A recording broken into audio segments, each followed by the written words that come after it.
tambah menjadi gitu. Jadi ya kakinya diselonjorin, coba selonjorin, kita sandarin gini, mulutnya ngancing.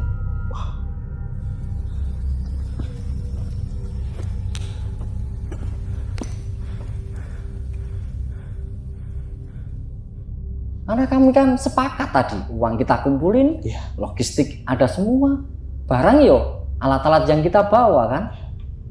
Kok si Mbah Parto ini bilang, barang kui tak jipuk oleh pura ikhlas pura. Nek kue pengen mari, kalau kamu pengen sembuh, boleh nggak itu saya ambil.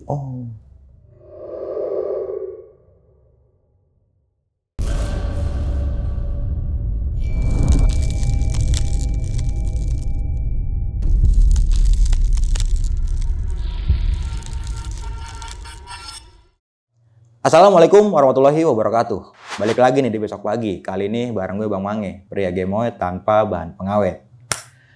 Oke nih sob, di malam kali ini kita masih berada di Jogja nih. Dan spesial di malam kali ini gue sudah menghadirkan narasumber yang memiliki cerita pengalaman ketika pendakiannya ke Gunung Merapi di tahun 2006.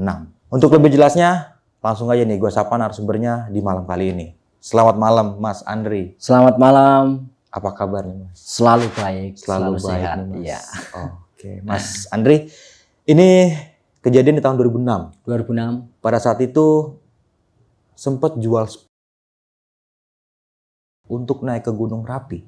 Iya, betul sekali seperti itu.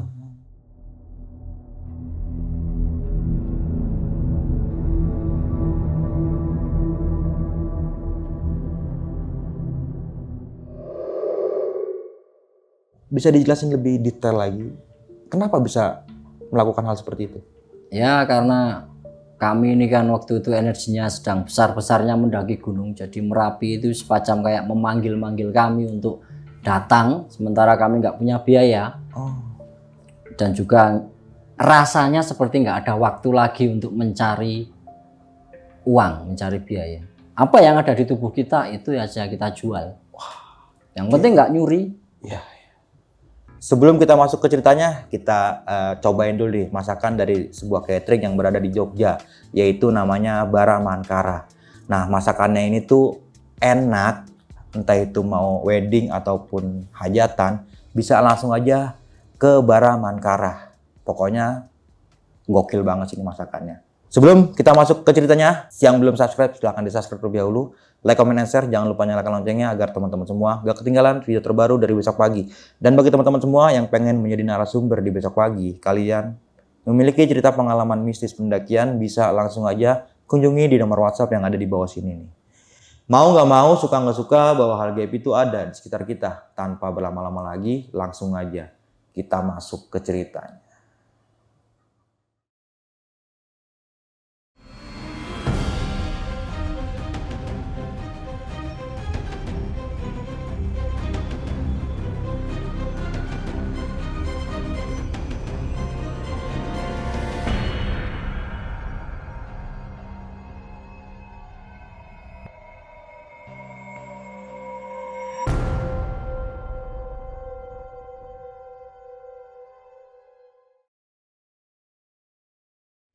Jadi waktu itu tahun 2006, posisi saya sedang di Jogja. Saya orang Magelang, sedang di Jogja. Kebetulan kan saya seorang pengelana, jadi rumahnya Magelang, punya kos-kosan, ngekos di Jogja, ngekos di mana-mana.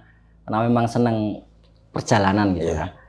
Lah di Jogja ini janjian sama teman-teman di Solo untuk naik Merapi gitu kan. Saya jawab oke, tapi kumpulnya di Jogja ya.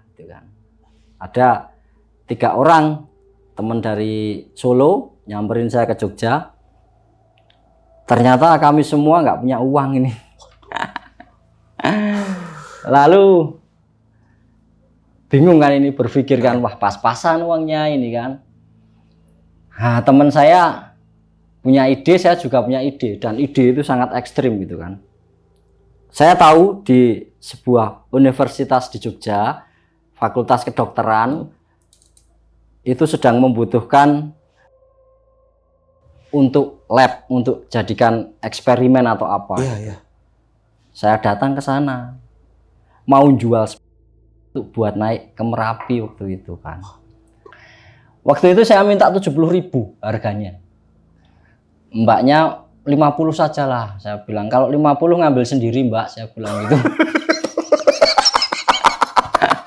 Akhirnya saya suruh masuk kamar mandi, waktu itu dikasih kartu remi itu tapi gambarnya, dapat 70.000. Nah 3 teman saya ini lebih sadis lagi karena dia jual.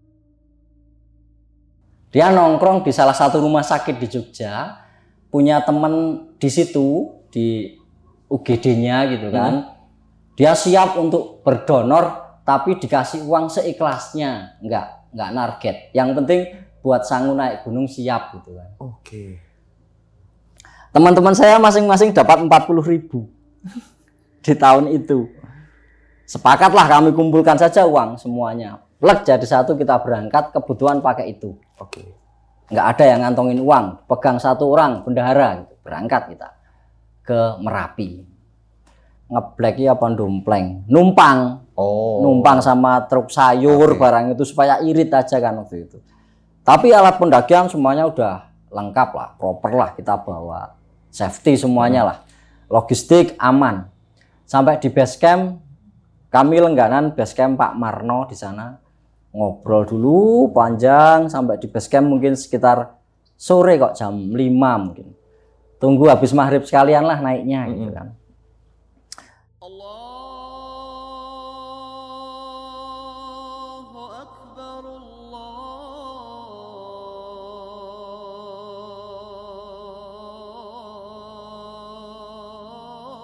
Allahu Akbar. Selesai maghrib mungkin sekitar pukul 7, setengah 8 itu kami siap-siap untuk berangkat lah kita. Pada saat itu lewat jalur mana, Mas? Saya lewat jalur Selo. Selo. Oh iya. Oke. Dari Selo tempatnya itu kita naik sampai di New Selo, kita berhenti dulu. Siapa tahu ada yang kurang, kita cek lagi minuman apa masih bawa. Oke. Kita naik sangat pelan karena memang target kita relax sih. Kalau memang butuh ngecamp ya ngecamp, butuh tiktokan ya tiktokan, nggak ada target apapun. Yang penting kita nikmati saja perjalanan.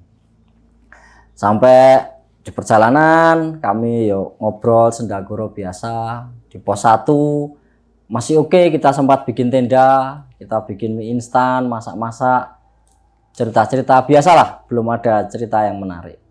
Nah begitu sudah sampai sekitar mungkin tanahnya mulai berpasir nih, pasir-pasir itu sudah malam kok itu, karena kami terlalu santai ya perjalanan ya. Sekitar jam 7, jam setengah 8 tadi, mungkin itu sekitar jam 10-an lah mungkin ya. Cuaca sudah mulai dingin, angin, suara dedaunan tertiup angin sudah mulai gemuruh. Iya. Tapi langit cerah sekali itu, bintang-bintang banyak sekali, dan mulai banyak ini bintang pada pindah arah atau orang bilang bintang jatuh. Iya. Celeret gitu. Nah, kami berempat ini, namanya saya, Andri, terus satu lagi namanya Dipo, terus ada Ambon Polim waktu itu, terus satunya lagi kami panggilnya Pincuk, tapi nama aslinya pun kami nggak tahu. Oke. Kayaknya Alvin namanya, saya lupa. Iya. Karena ya memang kenal di jalan ya. Nah, begitu lihat bintang jauh kan kami sempat berhenti menikmati gitu. Si teman saya ini, si Alvin ini tiba-tiba pamit mau pipis gitu kan.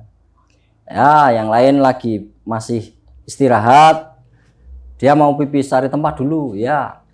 Tanahnya pasir-pasir, pohon-pohon mulai jarang sih. Agak naik sudah ini. Habis selesai balik, kami sempat nggak berpikir aneh gitu, cuman pipis kok bawa tas itu kan sebenarnya sudah aneh, cuman nggak kepikiran lah anehnya setelahnya kejadian itu. Kumpul lagi, oke siap berangkat. Nah si Alvin ini, si Pincuk ini begitu jalan jatuh, ngopo ya kamu ya, nggak bilang kan kenapa ya kok kamu kayak gitu, nggak kayak biasanya gitu kan, mabuk kok, bilang gitu. Enggak, dia kok lama-lama ngomongannya mulai lirih gitu kan, lirih.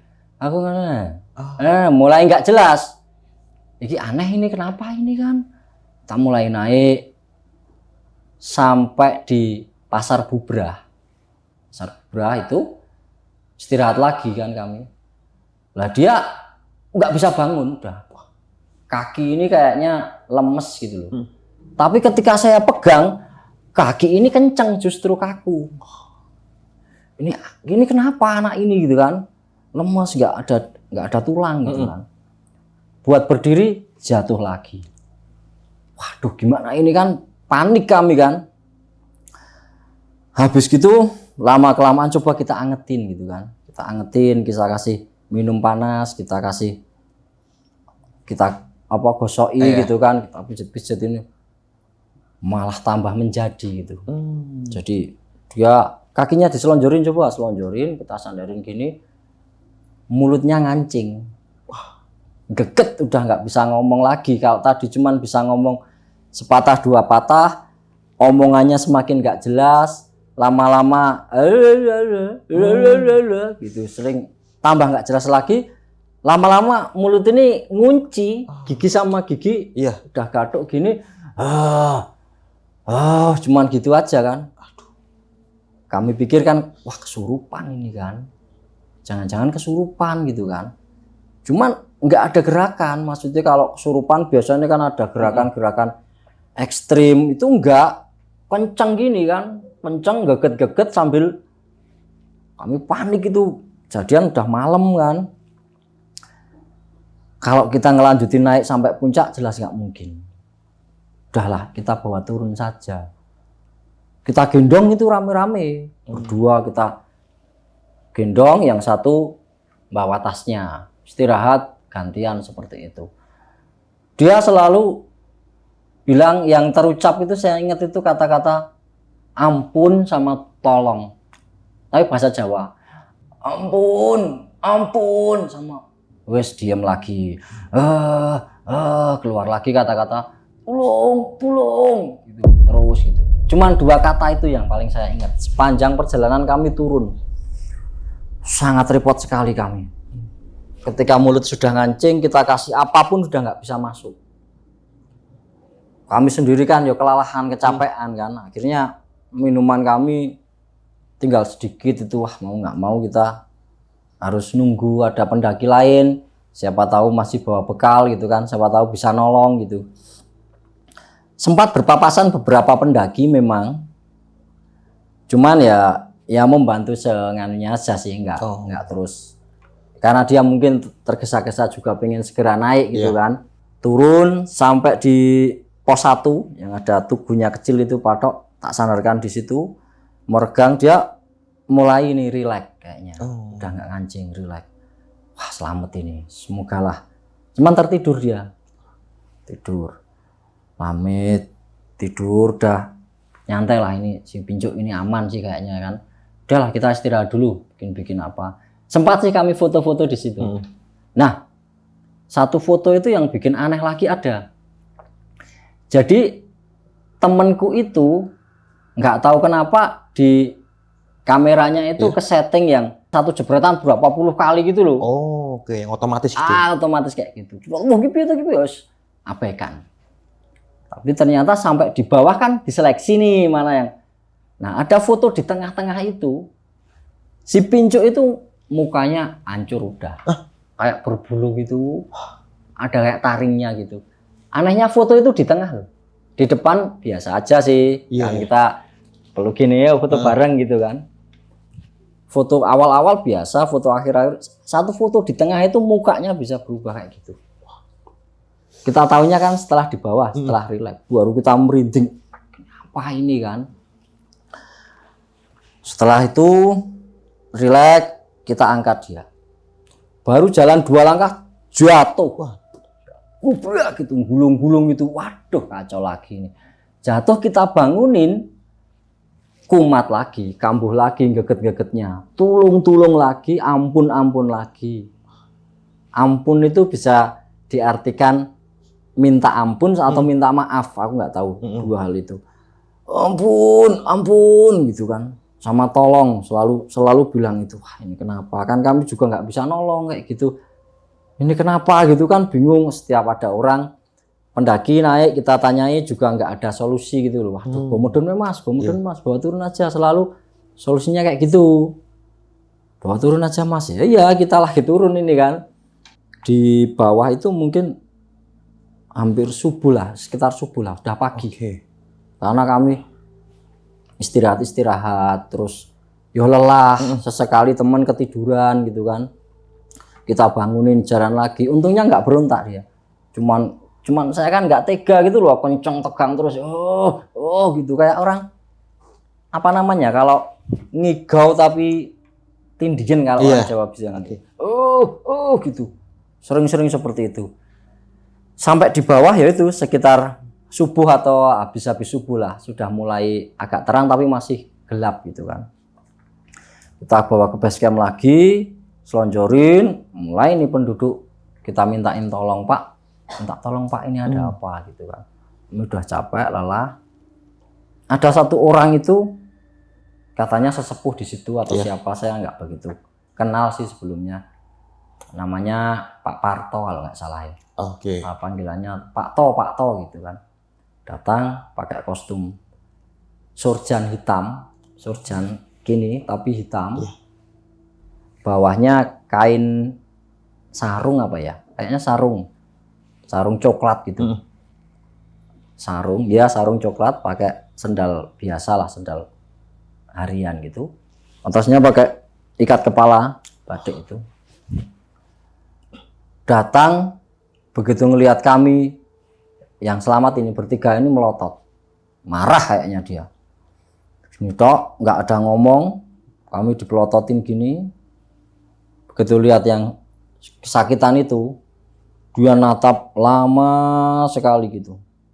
Lama sekali kok natap. Habis itu duduk. Terus dia bilang gini,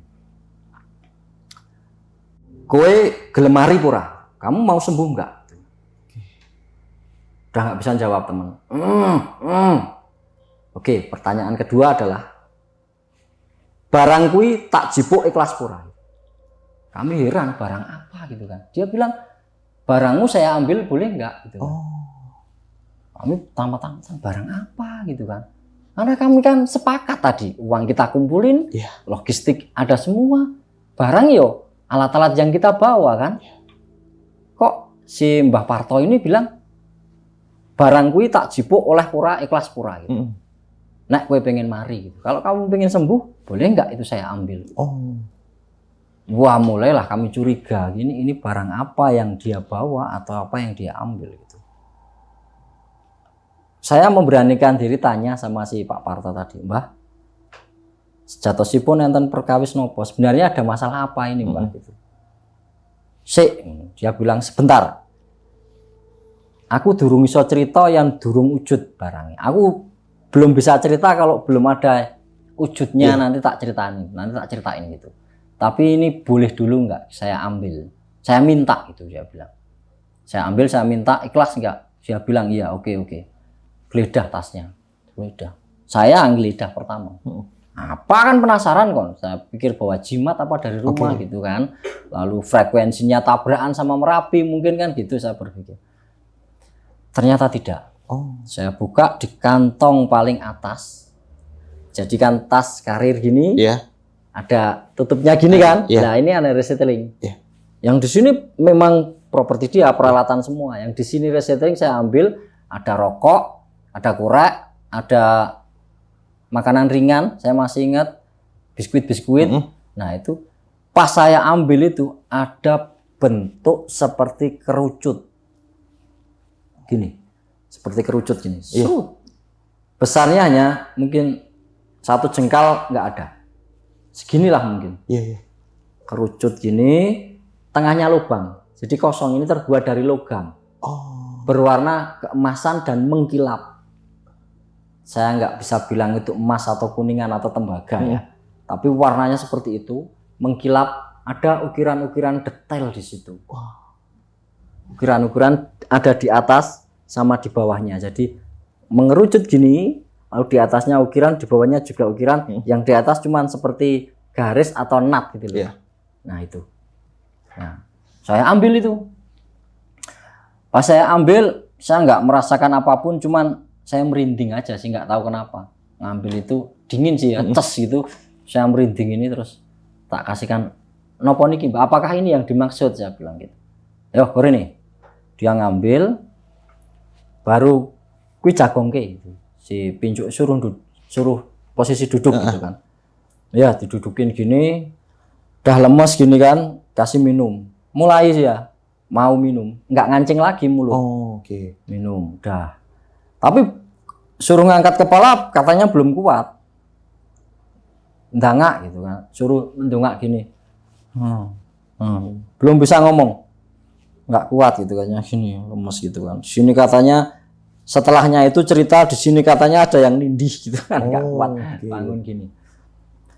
Lama begitu udah mulai bisa apa tarik nafas apa itu. Pak Parto ini baru mulai ceritanya. Jenengan atau menyebut kami itu kalian lah, kalian tahu nggak ini itu apa gitu. Mboten Mbah, nggak tahu Mbah gitu. Ini adalah tutup payungnya Keraton Jogja yang sudah hilang selama 3 bulan. Wah, ini merinding aku. Jadi kenapa bisa sampai Merapi tadi itu juga kami penasaran gitu kan. Emang ini posisinya hilang, keraton itu sudah 3 bulan dan tidak boleh dikabarkan keluar.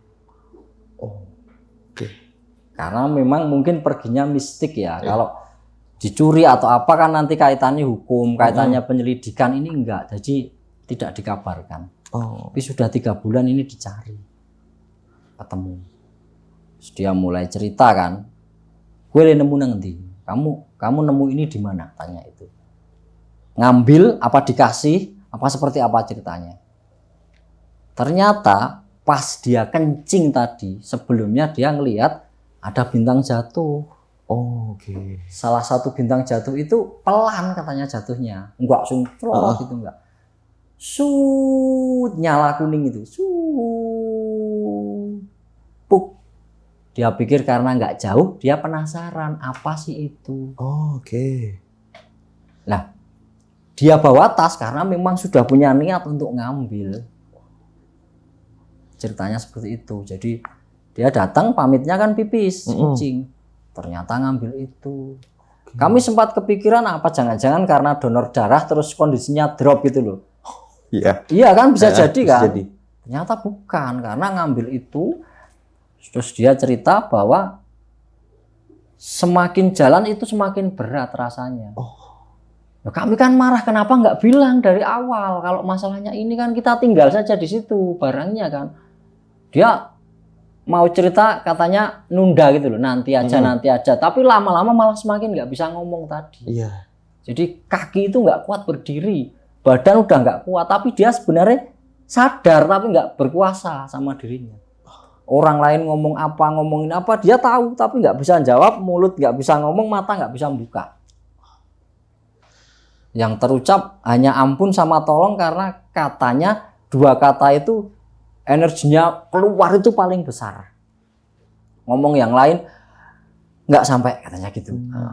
Cuman sampai situ. Begitu tolong gitu bisa keluar katanya, tolong yang 2 hal itu yang katanya keluar. Nah, sampai di situ terus si Mbah tadi bilang kamu lancang, kamu harus mengakui kalau kamu salah. Karena satu, ngambil yang bukan hakmu, sementara ini di alam luas. Yang namanya jangankan barang buatan, ini kan buatan. Barang alam saja kamu ngambil harus izin. Iya, udah merasa bersalah sekali kan, dia udah lemes, dimarahi kan, nah, gitu. Lalu yang kedua, kenapa kamu bisa sampai seperti itu? Kamu pasti tujuannya nggak bagus. Ya, dia berpikir komersil dan mau dibawa pulang untuk dijual katanya. Seperti itu.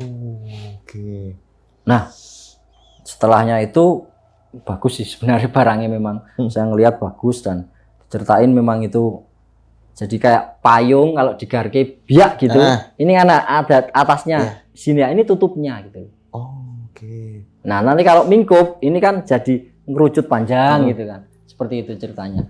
Nah, lalu Mbah Parto ini ngasih solusi. Ini kan sekarang sudah jadi milikku. Karena kamu udah bilang ikhlas.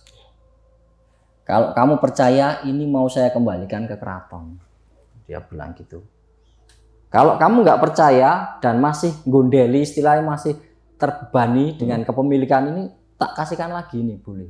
Nggak berani dia udah. Udah nggak berani gitu kan. Ya wis, setelah itu dia ambil nih tutup payung itu. Dia katanya mau dibawa ke Jogja, nanti sekitar kalau mau dengar ceritanya atau apanya nanti seminggu lagi ke sini gitu kan. Oke, ikhlas. Kami justru malah sambil rileks marah-marahin dia gitu kan, ngecek foto tadi yang keluar. Loh, ini kok keluar kayak hewan apa gitu. Orang bilang mirip genderuwo atau apa gitu kan, mirip monyet tapi punya taring gitu kan. Saya tanya sama si Mbah Parto tadi, Mbah ini kok kejadian kayak gini, ada foto kayak gini, gimana gitu. Dia ngeliat gitu terus senyum-senyum bahwa yo ini sebuah perwujudan energi yang membebani dia sebenarnya. Dia ngambil bahwa inilah yang minta gendong. Lama kelamaan nggak cuma satu ternyata. Jadi tambah nggak kuat dia. Oh gitu ceritanya ya wis. Seminggu kemudian kami datang, beliau seperti janjinya saya tanya ceritanya seperti apa kemarin gitu. Katanya dari Selo dia turun naik truk sayur katanya numpang sampai bawah gitu kan. Lewat Magelang katanya. Lewat Blabak gitu kan. Sawangan, Blabak gitu katanya truk sayurnya ini banyak bocor 2 kali. Terus turun lagi naik bis sampai di Denggung sama Jombor, ban bis itu meletus, nggak cuman gembos 2 kali. Terus dia naik motor ojek itu lah, iya aman katanya. Tapi dia bilang dulu sama tukang ojek, ndonga gitu ya, berdoa jaluk keselamatan gitu katanya. Aman lah. Setelah itu dia lanjut naik becak katanya. Lah ini yang kasihan, naik becak itu katanya becaknya jadi rodanya jadi kayak angka 8. Pliuk gitu, baru naik katanya. Baru naik langsung pliuk. Jengat gini kan, otomatis tukang becaknya panik itu, kasihan sekali. Tapi kabarnya sih udah dikasih santunan lah untuk ganti. Tapi kan ya kasihan kan hari itu jadi nggak kerja. Banyak jadi gini becaknya pletotnya 1 miring gitu. Sampai di keraton katanya udah diserahkan, posisi aman itu menurut cerita beliau gitu kan. Nah si Pinco ini setelahnya itu jadi katanya sering bermimpi diliatin bintang-bintang jatuh terus dan dia kayak diuji gitu loh. Itu di tempat sana ada, di tempat sana ada gitu, kayak diuji gitu. Nah seperti itu kisahnya lah kalau untuk Merapi gitu. Oke, Mas Andre, ini ceritanya menarik banget nih. Dari awal pendakian ada aja nih segi-segi humorisnya ya. Dari mulai nggak punya ongkos sampai menjual. Tapi memang beneran itu, Mas? Iya, ada memang. Ada. Dulu loh, ada memang. Untuk ini ya latihan lab ya mungkin. Oke, mungkin untuk diteliti ya. Fakultas kedokteran itu untuk penelitian. Oke, tapi dari situ ada tuh ongkos ya? Ada. Tapi aku juga sekarang jadi cemas. Kenapa? Jangan-jangan dijadikan bayi tabung, saya punya anak di mana nggak tahu. Wah, iya juga. Serem juga kan? Berarti enggak lah. 2006 udah umur berapa sekarang berarti anaknya? Mungkin yang sebesar gajah mungkin ya. Oke, kenapa Mas Andre mau menjual kayak maksudnya nggak ada hal yang lain itu untuk mendapatkan uang itu, Mas?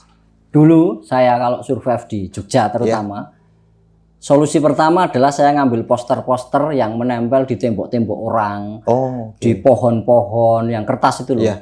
Saya kilukan, saya jual kiloan. Oh iya. Tapi saya rasa itu kan memakan waktu lama untuk survive seperti itu. Di kampus-kampus kan sering ada mading yang udah nggak kepake. Saya bilang ini kepake enggak? Saya minta. Saya jual itu biasanya. Iya, dikiloin gitu Iya, ya. atau sering juga saya bawa catut, gegep, Heeh. paku-paku yang nempel di jalanan di pohon-pohon itu saya ambilin kan banyak yang maku-maku Iya. ngawur kan untuk spanduk untuk apa. Saya jual kiloan. Nah, kembali lagi kan waktunya nggak cukup kalau harus kayak gitu kan. Sementara itu kan semacam kayak mendadak, ayo naik, ayo siap gitu kan. Nah, Nah, tapi akhirnya- kenapa bisa kepikiran buat jual? Ada link, ada temen. Oh. Jadi saya ngekos di Jogja, Ya. nah, di Samirono, sebelah saya ini kos-kosan juga kan. Kita Oke. sering ngobrol ngopi bareng, Mas. Mbok ono Mas, kalau ada itu untuk ini, untuk eksperimen gitu kan. Nah, saya tanya ulang nih, masih berlaku nggak yang kemarin gitu kan? Oh. Saya mau oke. gitu kan. Oh, dari situ linknya. Dari situ berangkat. Tapi kalau temen yang donor ini nggak tahu dia, maksudnya kok punya ide seperti itu, berangkat sendiri ke rumah sakit itu kan, mungkin sudah pernah sebelumnya saya rasa. Oh, iya. Jadi dia sistemnya nongkrong terus ngomong sama temen yang ada di UGD atau IGD gitu kan. Kalau ada saya siap di sini gitu kan. Kayaknya seperti itu. Oke, iya. Tapi dia nggak budget, kalau saya iya budget lah. Saya nggak sakit kok. Saya enak malah. Di 2006 Iya. itu laku 70.000. 70.000 dan itu ditawar 50.000. 50. Saya bilang boleh kalau ngambil sendiri ya. Tapi cantik. Masih sesuai. Yo, aku nggak kepikir loh, tapi bersih-bersih lah, cantik lah. Oh, iya. Anak-anak kuliah kan waktu itu kan. Oh, oke, iya. Nah, pada saat di base camp Celo ya, Mas Andre, pada saat itu rame nggak situasi di base camp itu? Nggak begitu rame sih. Ada beberapa orang pendaki. Kalau di base camp saya Pak Marno mungkin ada sekitar 4 regu. Oh, oke. Jadi kan ada berapa kelompok gitu kan. Mereka asik sendiri-sendiri ngobrol. Mungkin di base camp lain ada, cuman nggak begitu rame waktu itu. Dan itu naiknya malam semua, bro? Malam semua rata-rata dulu. Mungkin juga ada yang nggak naik karena kami hanya papasan orang, bareng orang itu nggak banyak kok. Oke. Beberapa kali saja gitu kan. Di tahun 2006 ya, Iya. Mas Andre, pada saat itu ada beberapa pos di Gunung Merapi. Setahu saya kan pos 1 itu masih pohon-pohon tinggi lah, Oke. pinus apa itu. Bahkan orang kadang nggak tahu kalau itu pos 1 gitu kan. Penandanya nggak jelas, cuman kayak tulisan gitu aja, pelang itu pos 1 Oke. waktu itu kan. Ada sedikit tanah lapang, tapi jarang juga orang ngecamp karena kan Merapi ini nggak terlalu tinggi. Kalau ngecamp masih di pos 1 itu masih pendek gitu. Nah, kalau pos 2 ini mulai ini ada penanda, jadi kayak tugu dari besi dicor waktu itu. Terus tanaman tingginya udah mulai nggak banyak, tanahnya sudah mulai berpasir. Kalau bawah tadi tanah subur masih. Ya, ini mulai berpasir. Ada tempat yang juga tidak begitu luas, paling 10 tenda sampai 20 cukup apa nggak tahu ya, nggak cukup kayaknya. Nah, pos 3-nya setahu saya loh waktu itu Pasar Bubrah itu. Oh, pos 3 Pasar Bubrah. Kayaknya itu Pasar Bubrah itu di atas itu. Ya, suasana di tahun 2006 atau mungkin di tahun-tahun ini masih sama nggak, Mas Andre? Kalau Merapi itu selalu berubah ya. Berubah. Ya karena kan gunung yang aktif.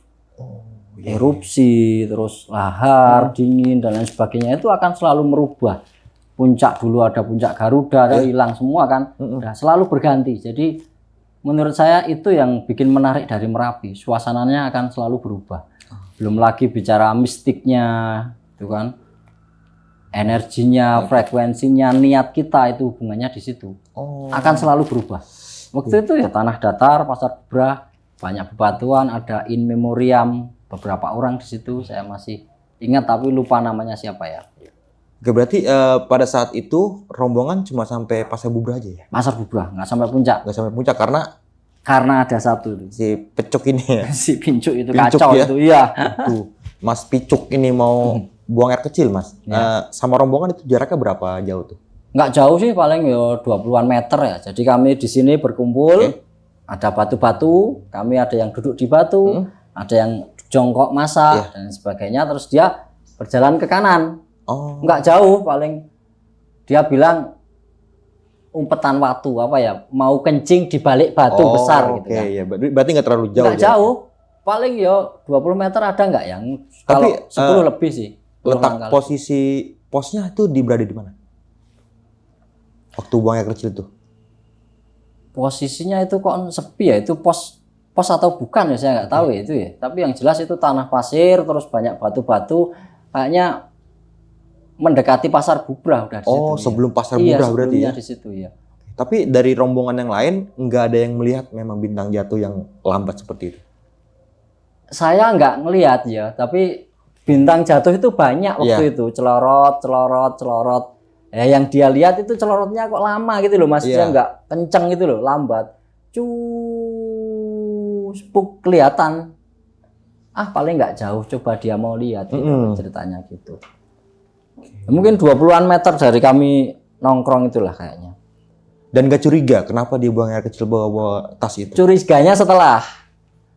Waktu itu kan dia memang nggak nyopot tas gitu. Curiga mungkin ketika udah ngelepas tas mau ngambil pakai lagi mungkin curiga. Kita kan pasti refleks.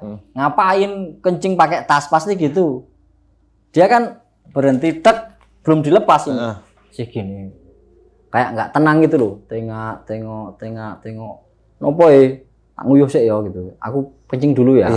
Ya karena masih berdiri kan masih pakai tas. Kami nggak curiga, tapi kan setelahnya itu kan, ya aneh lah ngapain pipis tas gede-gede itu di bawah gitu. Benar juga ya. Ternyata punya niat itu. Oh. Pada saat di Pasar Bubrah, Mas Andre sempat buka tenda nggak? Buka, tapi nggak perfect banget karena kami panik ya. Yang penting berdiri aja lah gitu. Soal pasak-pasaknya entah kepasang entah nggak tahu. Yang penting safety dulu lah sampai di atas, bisa istirahat. Bisa untuk masukin dia kalau ada apa-apa, tak pikir kesurupan atau apa, bisa jadi minta tolong karena tempatnya agak luas. Ternyata bukan kesurupan tadi, kayak gitu. Jadi tenda dibuka tapi nggak seperti kesiapan kalau ngecamp gitu loh istilahnya kan. Cari tempat yang bener yang penting asal buka aja lah gitu kan. Kayak darurat berarti. Darurat gitu sekali. Ya. Nah di Pasar Bubrah ada pendaki-pendaki lain nggak selain rombongan? Ada. Nggak ada niatan buat menolong gitu? Ada, tapi kan tetap aja nggak solutif gitu loh. Ada yang pendaki dari mana ya, saya lupa, Temanggung atau mana ya, masih orang Jawa juga sih. Ya dikirain kesurupan tadi, mungkin pakai tenaga dalam atau apa, di doa gini. Ya nggak mempan. Waduh, berat ya mas gitu kan. Iya mas, matur nuwun nggak apa-apa ya, daripada membebani dia kan. Padahal kami yo bingung, wah mau gimana, tapi kan maksa orang juga nggak bisa kan. Akhirnya udah kayak gitu. Akhirnya dibawa turun tuh ya? Iya, nengok, nolong nggak bisa, pergi gitu aja. Udahlah bawa turun aja gitu kan. Berarti keputusan terakhir memang harus turun. Karena sebenarnya ada orang, mas, gini dia bilang, kalau kesurupan biasanya gitu, kita kan selalu kalau ngusir kan, misalnya kamu harus pulang kan gitu ya biasanya, kamu harus sana pulang kan itu. Nah kalau dia kesurupannya di situ, rumahnya situ, masa disuruh pulang? Enggak mungkin kan? Harus bawa turun. Siapa tahu dia kesurupannya posisi di atas, turun satu strip.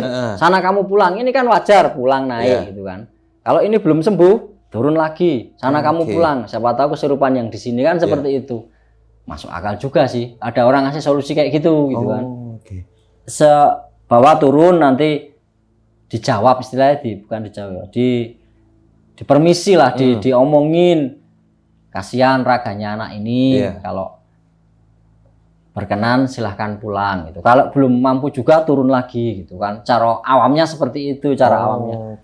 Akhirnya ini kayaknya solusi nih kan, daripada kita tunggu di situ sampai ada keajaiban kan, malah bingung. Makin lama juga ya, dan kasihan juga pasti. Dan aku berpikir karena kan nggak kemasukan makanan minuman, lama-lama kan bisa pingsan, malah bisa fisiknya yang kena kan. Wah ini turun aja ini. Nah, selama turun dari atas ini ada gangguan-gangguan dari hal-hal lain nggak mas? Mungkin nganu aja sih, seperti kayak apa ya nggak begitu berarti, kayak mungkin bisikan gitu. Kan kayak istirahat tiba-tiba ada wah ya jalan lagi lah gitu. Cuman kan itu apa menarik diceritakin kan gitu ya. Berarti memang ada beberapa kendala pas Iya, gua turun itu. istirahat, baru capek-capeknya mau minum, batu gelinding. Waduh, mikir ini.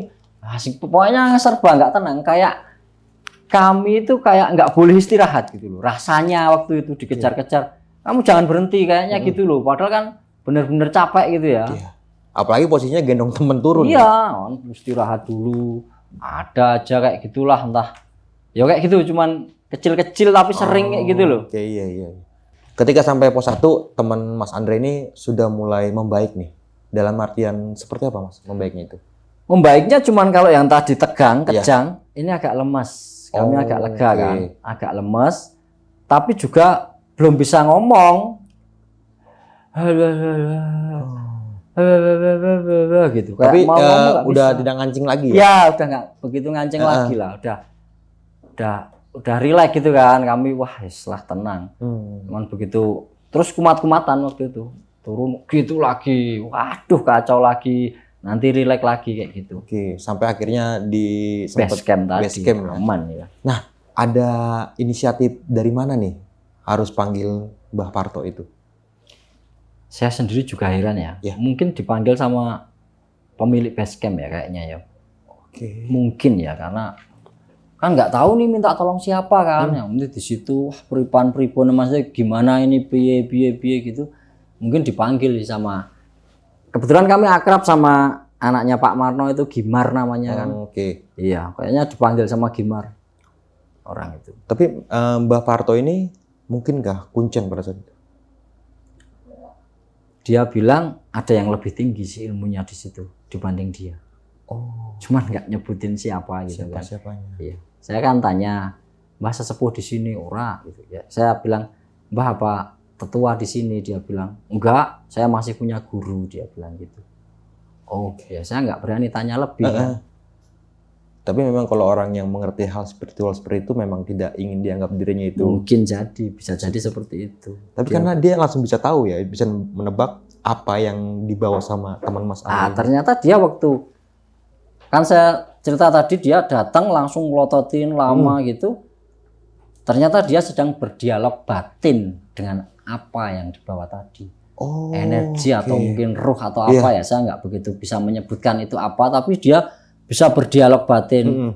Kue sopo, kue nopo kok melu, maksudnya kamu itu siapa, kenapa kamu ikut orang ini, kenapa kamu nyusahin anak ini, itu dia ternyata sedang dialog. Oh, Saya tanya seperti apa sih model dialognya Mbah? Seperti ketika kamu mau tidur terus berhayal. Jadi kan kalau kita mau tidur sering berhayal nih kan, ada bebek sama unta ngobrol nih, bebek mau kemana? Kita bisa jawab lagi, aku lapar mau ke sini gitu kan. Oh iya Jadi iya. sama, jadi ketika kita tanya apa, kayak ada jawaban antar batin katanya Mbahnya itu. Oke, itu udah Iya, tinggi ilmu pastinya, kebatinan ya. lah pasti. Dia pantesan melototin lama kan, diliatin gini, lama sekali ternyata ngobrol batin sama yang ikut atau yang dibawa tadi. Oke, iya. Ceritanya. Kenapa bisa langsung menebak kalau Iya. ada benda di situ? Nah, begitu selesai ngobrol kebatinan tadi, langsung kok dia, boleh nggak saya minta, langsung gitu kok. Jadi kan kami ya heran kan, kok langsung minta apa ini kan? Logistik. Oh, kami sendiri aja nggak tahu. Pada saat Mbah Parto ini minta bendanya ini Mas, kondisi teman Mas pada saat itu sudah mulai membaik apa masih? Belum bisa ngomong juga, Oh, masih merem. oke. Tapi kan dari awal kejadian sampai akhir itu dia itu mendengar, cuman nggak bisa berkuasa sama tubuhnya gitu. Tidak bisa Nggak bisa ngomong, nggak bisa melek, nggak bisa menguasai, ngangguk nggak kuat, nengok nggak kuat, Oke. lemes katanya. Cuman kalau kita pegang kaku. Nah, kondisinya saat itu dia belum bisa ngomong, cuman udah lemes gitu kan, gini. Boleh nggak saya minta gitu kan? Gitu kan. Dia cuman ngasih isyarat-isyarat gitu. Ya, sempat ngangguk sih sekali. Dan, oleh, gitu kan, ditegaskan berkali-kali. Dan ternyata memang pusaka yang cukup kuat energinya pada saat itu. Iya mungkin. Dari keraton. Saya nggak tahu juga kenapa main-main atau kemana itu kan kok bisa pergi gitu. Kok ya. bisa? Iya, saya juga Itu gimana Mas ya? Nggak sempet tanya sama Mbak Parto.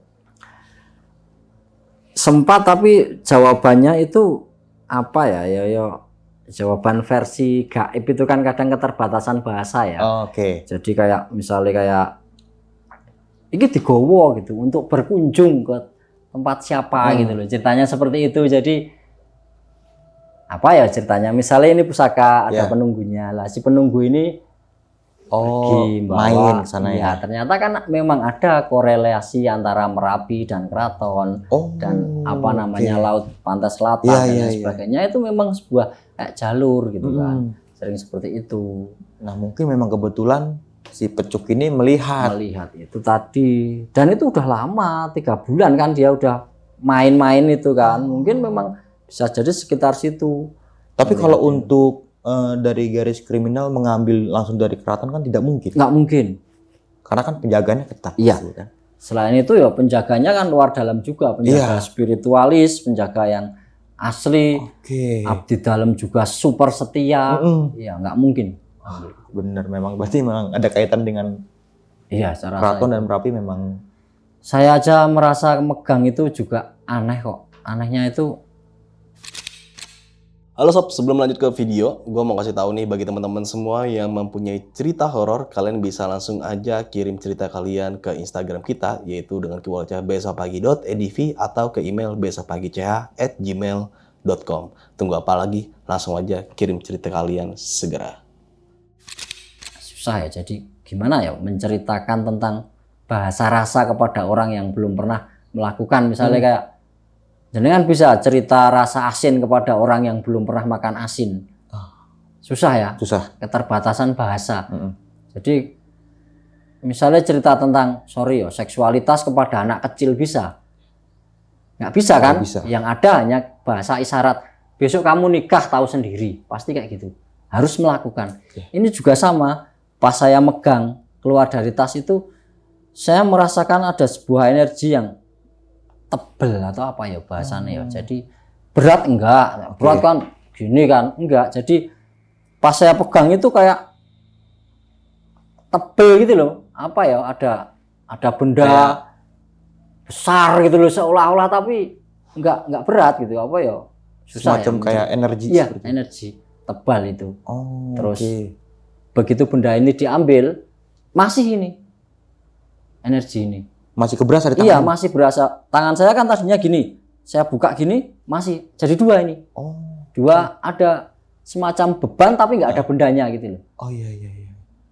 Nah, niki Mbah bilang gitu. Terus dia ngeliatin gini, mbok kiraup sedikit, suruh buat basuh muka kalau kamu mau gitu. Yang kue gelem kue kiraup apik gitu.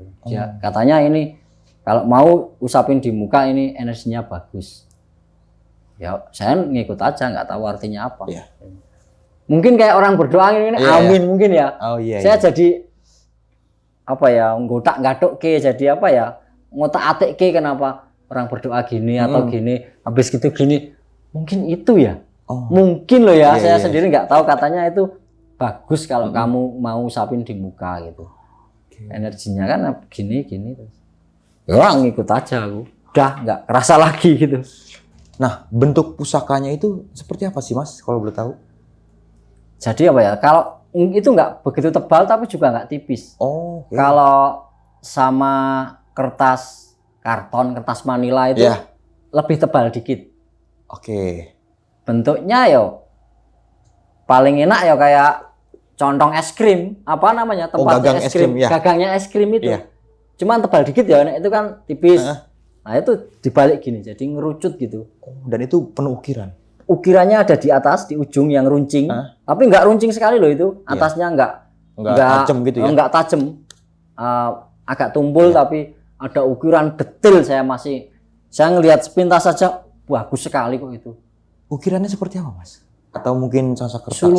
Suluran kayak batik, kayak ornamen, ya seperti itu. Iya. Terus ya kayaknya ada gambar kayak bunga, daun, tapi suluran gitu di atas sama di bawah. Kalau di bawah apa namanya, rapi. Kalau tadi di atas kan ada daunnya yang melebar, ada gini, Yang di bawah rapi, garis gitu loh. Ukirannya. Batik-batik gitu kayak apa. Terus yang di tengahnya ini semacam kayak bekas lipatan, nat lah. Iya, iya. Tek, tek, Rapih tek, berarti. Iya, rapi. Presisi gini, ngerucut gitu. Oke. Saya sempat pegang dan nggak berat kalau bendanya sendiri itu. Oh. Ya cuman sebesar ini kok. Kalau satu jengkal nggak ada, tapi kalau segini ya paling segini lah. Sama es krim mungkin sama ya, mungkin segitulah. Es krim yang sedang. Yang gitu. corong es krimnya ya. Corongnya itu tapi Iya, nggak tajam itu. Mas Andri, ini kan setelah dibilang sama Mbah Parto, kalau pengen tahu jawabannya, seminggu lagi datang ke sini. Iya, pengen tahu Dan ceritanya. ternyata, gitu. iya, dan ternyata memang benda ini dibalikin ke tempat asal mulanya, Iya. yaitu di keraton. Tadi sepanjang perjalanan kan ada beberapa kendala ya. Selain itu dari Mbah Parto ini sempat cerita apa aja tuh Mas? Dia sempat bilang gini ya. Energi sebesar itu Ya. kok bisa-bisanya digendong sama si pincuk gitu. Untung dia nggak muntah darah atau nggak mati gitu. Oke. Sangat beruntung dia. Oke, iya, Mas Parto. Naik angkot saja kejadiannya kayak gitu. Mm-mm.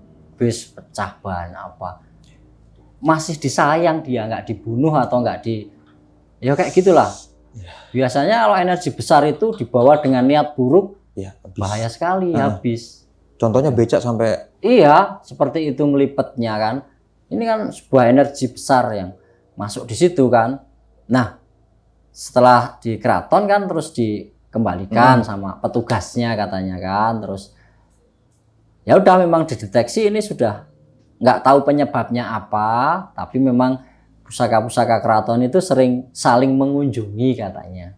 oke. Seperti itu. Saling silaturahmi mungkin ya. Mungkin seperti itu. Yang memang ada terkaitannya antara keraton dan Merapi memang Ya, terkait banget. tapi biasanya itu nggak lama, kalau ini sampai 3 bulan gitu loh. Makanya dicari. Oke. Cara pencariannya juga lewat spiritual, supranatural, Oke, bukan mencari lewat kepolisian atau apa gitu. Karena kan bukan dicuri orang gitu loh. Secara tidak langsung si Pincuk ini beruntung nggak sih bisa nemuin benda itu? Kalau menurut saya pribadi Iya. sebagai pincuk ya, saya beruntung dapat pengalaman seperti itu sampai berharga sekali gitu. Iya. Sampai kita nggak boleh ngambil yang bukan hak kita, Iya. kita nggak boleh semena-mena, kita nggak boleh seperti itu kan pelajaran luar biasa di luar sekedar hartanya yang dijual di pasar antik mungkin berapa. Saya nggak tahu loh itu banyak emas atau bukan gitu kan. Mungkin si pincuk berpikir untuk emas, wah ini berapa gram, mungkin jadi kaya, mungkin gitu ya. Nah, kayak dia punya niatan yang Iya, lumayan. saya juga sempat tanya sama Mbah Parto, Mbah ini kok anak emas itu. Saya tanya, itu apakah emas, Mbah? Dia cuma senyum kok, nggak jawab. Berarti memang bener emas kali. Nggak tahu, cuma senyum. Senyumnya sinis. Oke. Ya penasaran kan aku ya, nggak peduli juga sih, iya apa enggak. Yang jelas udah selamat teman-teman saya, barangnya udah kembali. Iya. Ya, kayak gitu. Dan mungkin bukan cuma emasnya yang penting itu, jadi Iya, yang ada di dalam situnya mungkin yang iya mungkin energinya itu ya. yang ini. Oke. Nah, setelah mendapat kabar kalau pusaka ini sudah dibalikin ke tempatnya, reaksi dari teman-teman Mas Andri itu seperti apa tuh? Apa Saya mungkin- naiknya cuma 2 orang kok. Saya sama Dipo, bukan sama pincuk lagi, bukan sama temanku lagi, sama Dipo yang juga ikut berangkat tadi kan. Yuk, penasaran saya sama ceritanya gitu kan. Naik yuk, Pak Marno gitu. Oke, naik. Terus saya tanya rumahnya Mbak Parto mana sana. Saya samperin ke rumahnya. Terus dia senyum-senyum, sudah ceria, enggak segarang pas awal kemarin ketemu itu enggak, udah ramahnya orang kampung keluar lah. Kemarin mungkin memang marah karena kami sembrono ya. Nah, kami kan juga sempat takut ya, jangan-jangan marah-marah lagi gitu kan. Ternyata rileks kan begitu cerita panjang itu yo. Kami kaget lah kok sampai segitu besarnya energi itu, kok sampai segitu ambisinya si pincuk ini ngambil dan lain sebagainya. Tapi reaksi dari 2 orang teman Mas Andri yang nggak ikut ini gimana tuh setelah dijelasin sama Mas Andri? Kaget lah dan yo bersyukurlah kami masih bisa selamat ketika melihat seperti itu dahsyatnya ternyata kan. Untung nggak ngincer kami juga gitu yo. Dan ini menjadi berkepanjangan bagi teman Mas Andri yang sempat mimpi terus itu. Mungkin trauma kalau menurut saya, secara psikologi mungkin trauma. Beberapa kali cerita itu sering banget mimpi bintang jatuh. Selama berapa lama? Sempat cerita nggak? Lama kok, bisa 1 tahunan sering. Mungkin seminggu sekali, seminggu 2 kali itu sering Dan katanya itu mimpi bintang selalu bintang jatuh. terus? Iya. Oh. Ya settingannya beda-beda sih. Nah, dia sempat cerita sama aku, apakah aku harus membocorin? Nah, misalnya di sini nih, Oke. bintang jatuh di situ. Terus dia bilang jangan-jangan di situ ada pusaka gitu loh. Loh gue kok ngomong ngono? Aku mimpi ya bintang jatuh di situ. Dia sering kayak gitu, cuman saya nggak ngerespon lagi karena ya sudah trauma, takut lah kayak gitu untuk apa. Coba kalau dibuka ada beneran mau ngapain? Iya. Serem juga kan? Bahaya juga. Bahaya juga kalau memang efeknya tidak kayak mengerti gitu. ya. Iya. Oke. Mas Andri, Ya, siap. terima kasih banyak ya, dan semoga cerita di malam kali ini bermanfaat buat teman-teman semua yang mendengarkan dan tetap diambil sisi positifnya dan dibuang jauh buruknya nih. Sebelum mengakhiri video kali ini, mungkin dari Mas Andri punya sepatah 2 kata nih buat teman-teman yang mendengarkan cerita di malam kali ini. Oke. Jadi menurut saya kalau di gunung itu ya tidak hanya gunung, di alam semesta ini semua itu ada pemiliknya. Kita tidak bisa seenaknya mengambil, tidak bisa seenaknya memakai. Semua harus ada izinnya. Ya, paling enggak kita izin sama Tuhan lah. Itu saja. Ya, Mas Andri, kita juga punya makanan nih Mas dari catering pas ini. Bara Mahankara nih. Bara Mahankara. Bara Mahankara. Jadi Namanya sebuah catering yang berada di Jogja, dan ini tuh makanannya enak banget. Mana? Dan juga pokoknya nanti dicobain aja Mas. Ada di belakang Mas. Wow, di sini ternyata. Nah, di sana itu. Jadi iya. buat teman-teman yang lagi pengen mencari catering, entah itu buat wedding ataupun selamatan dan lain-lain, Bara Mahankara adalah solusinya. Untuk lebih jelasnya nanti gue cantumin nih di kolom deskripsi. Mungkin itu aja dari gue Bang Mange, kurang lebihnya mohon maaf. Sampai jumpa di video-video selanjutnya. Assalamualaikum warahmatullahi wabarakatuh. Waalaikumsalam warahmatullahi wabarakatuh.